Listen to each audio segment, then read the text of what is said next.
মই আলাইধৰাজি আবৃত্তি কৰিবলৈ লোৱা কবিতাৰ শিৰোনাম গছ ভাল পোৱা কুকাৰ খং। কবি ভৱেন্দ্ৰনাথ শইকীয়া।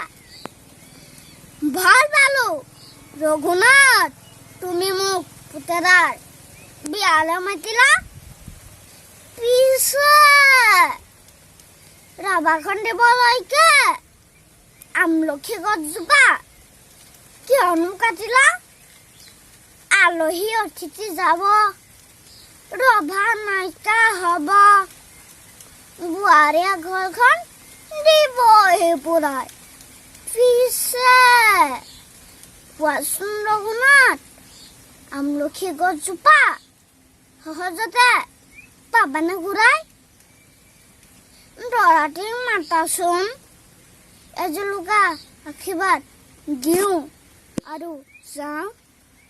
গছজোপা কটাৰ বাবে লুচি ভাজি ৰসগোল্লা একোকে নাখাওঁ।